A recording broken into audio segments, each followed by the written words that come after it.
This is the video I wish I could have seen.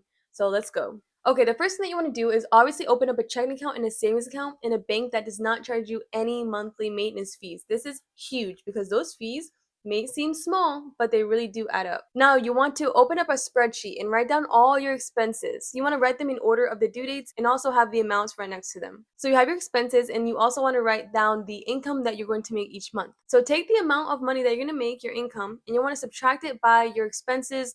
That number that you have left over is called your cash flow number. So obviously you want your cash flow number to be as big as possible because that's the money that you can save. So I mentioned the cash flow so you understand what it is, but the way I like to do things with a spending plan or budget is called a zero-based budget. So we want the cash flow to be zero. All that means is that each dollar has a job. So even let's say we have money allocated towards savings, that's allocated for, right? So we don't want anything to not have a job. That's basically what I'm trying to get at, right? So each time you get paid, you're going to want to make a plan and divide out that money, pretty much saying where it's going to go throughout the month. This changes everything. Now, I do have a spending plan money template that I do give away for free. If you want it, just comment money template down below and I'll send it to you. But this is game changer. Next, you want to go ahead and open up a high yield savings account. I love Ally because you can separate the savings into different buckets while only having one savings account. It's great and you earn a lot of interest. So the initial checking and savings that I told you to open up, that's only going to be, the checkings is for your expenses throughout the month, and that savings is just going to be like a little cushion, right? But the majority of your money is going to be in the high yield savings account, not so accessible, but it'll be there for you when you need it. And you want to have different buckets for different goals. So the first bucket you need is an initial savings fund, an initial emergency fund.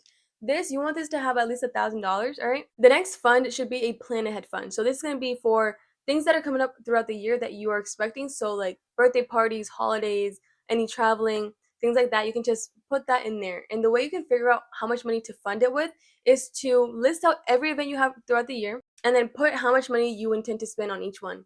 Add it up and then divide it by how many months you want this to be filled up. Let's say you have a goal of $1,000 and you want to get this filled up in 2 months. So obviously you put in $500 a month if you're able to. But obviously it's going to vary on your situation. So those first two funds should get you started. Of course, you can have as many as you want. If you want to buy a car, you can do like a car fund, a car maintenance fund. You can do a vacation fund. Just go crazy with this. Obviously, use what you need. But yeah, make sure that each bucket has a goal. And once you reach that goal, stop saving in there. You can move on to something else. If you use the money in a bucket, now you can replenish it. But yeah, you're not supposed to be saving on and on and on forever. So when it comes to paying off debt, you really want to make sure that you have that initial emergency fund, because if you're paying off debt without any savings, you can easily go deeper into debt, right? So I would always suggest to do that before going ham on that debt. But after you got the emergency funds, now you can start putting more into that debt, right?